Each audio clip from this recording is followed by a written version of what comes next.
So let's look at some of these things. I'm just going to lay this out in the area of your foundation. On the foundation, I put down home, your reserve, which is your savings, insurance, and a will. And then we go to conservative investing, we go to enterprising, and then we go to speculative. And these are just names and things that I come up with. So let's take a look at this thing from the foundational level. In a home, there's a couple things about owning your own home. A home brings security in your life. In other words, your home is a place where you're beginning to develop assets. It's a place that you know is yours. There's a security about it, and you have more peace in life if your home is debt free. Now, let me just, while you're young, let me talk to you about this. The Bible says in, I think it's Proverbs 27 or 24, 27 or 27, 24. I'm a little dyslexic, so one of those.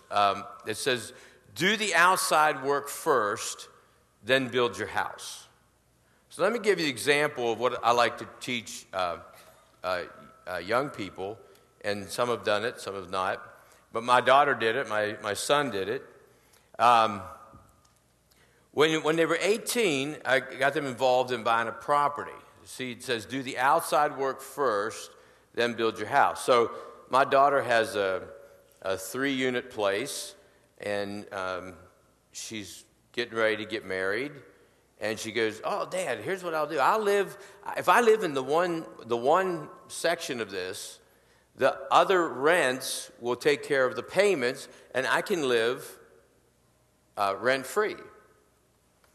And I go, no, you're missing the point. Do the outside work first, then build your house. In other words, you have something here that makes money with plenty left over every month. Go get the house you want, and now the rents will not only pay for this place, but also the place you're going to live in. You still live rent-free, and you have your own house. You understand that principle? So you can actually have a home, if you strategize right when you're young, you can actually have your own home without you having to pay the bill. I know that sounds cruel to people who have to pay rent, but that's the way it works.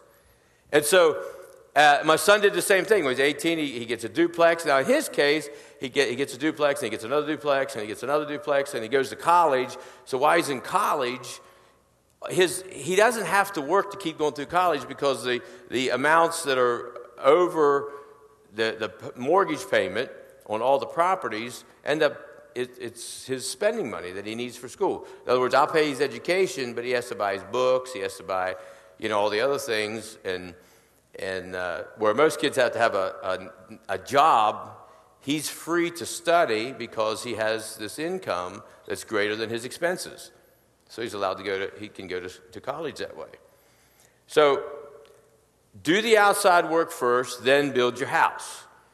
And so you can literally have, it's the same way if you want a car or something like that. Find a piece of property where you can rent, and where the income's greater than the expenses, and that'll make your car payment. So you have your car for free. Do you understand? Anything you want, you can have, but make sure something else is funding the thing. Yeah. And that way, when you have a job, or the money you use, you can do other things with it, like buy another place, or give more. So I put down also that owning a house is like a forced savings. So the money you spend on your payments is like a forced savings for you. It starts to build up your asset base, and it's a great investment and a tax shelter. So anytime when you pay rent, you can't write nothing off, but if you have a house payment, you get that taken off your income tax. Or in this case, if you have rentals, then you get the rental and your house you write off. So that tax thing I showed yesterday of like 30% or 35% in taxes gets shortened down to maybe 20% or 10%. So there's a lot of advantages to to owning a home or buying real estate. All right. The second one I had on that foundation was what I call a cash reserve or your savings. And I mentioned a little bit on this yesterday, but in today's economy, jobs are not secure. If you have to live from paycheck to paycheck, there's absolutely no financial peace in your life. And so here's what happens. People, I have found, will adjust their lifestyle to the amount of income coming in. So even if they get more money, they just spend more money. So what happens is they actually live right on this edge, you know. And all it takes is a puff of wind, and they're in a downward spiral. They fall off the cliff. And so when you have a cash reserve, you can always have something where you can tap into it, and therefore it brings like a peace in your life. Because, you know, money is what? 85% of why there's a divorce.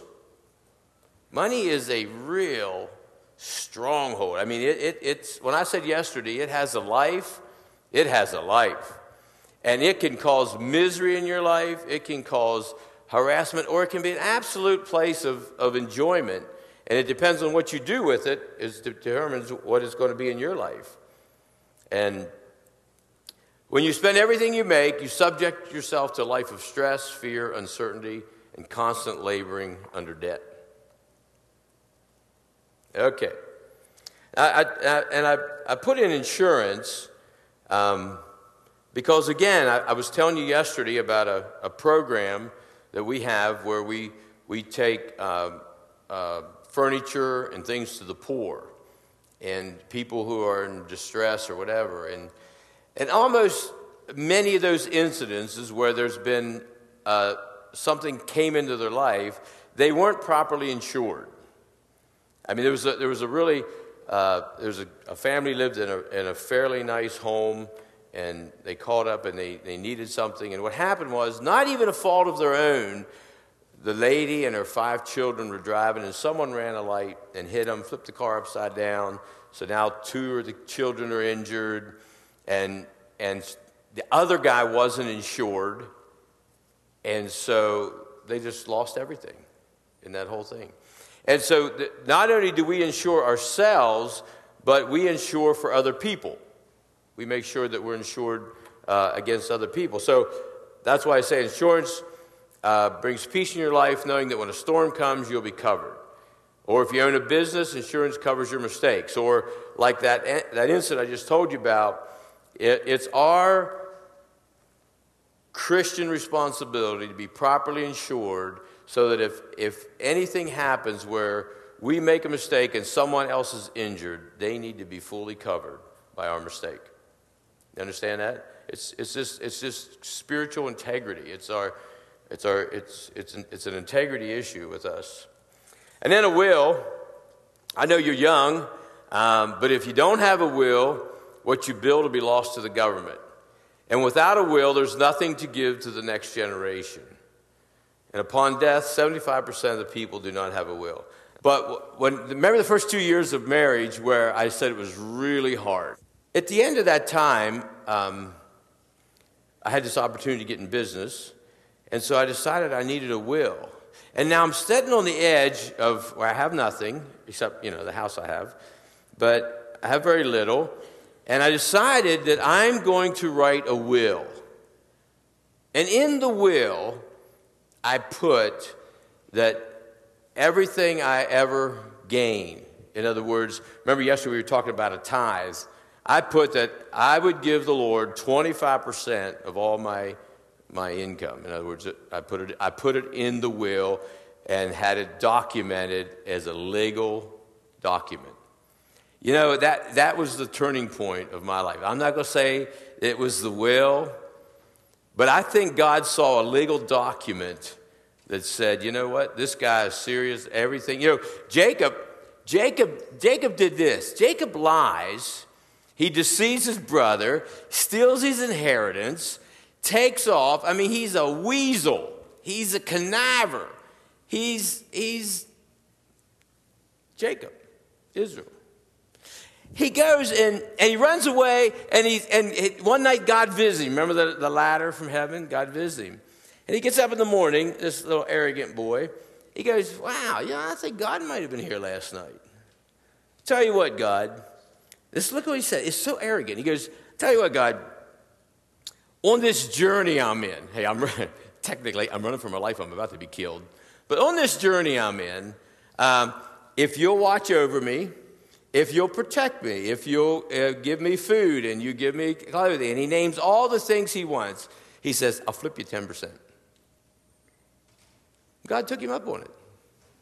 He became extremely wealthy, and his only deal was, I know I'm a conniver, I know I'm a jerk, I know I just stole the birthright, I know, but hey, if you take care of me, dude, I'll flip you 10%. God bought into it. God said, yeah, I'll do that. Think about it. So whether the will made the difference or not, I don't know. I just know what happened in my life. Everything just started to change.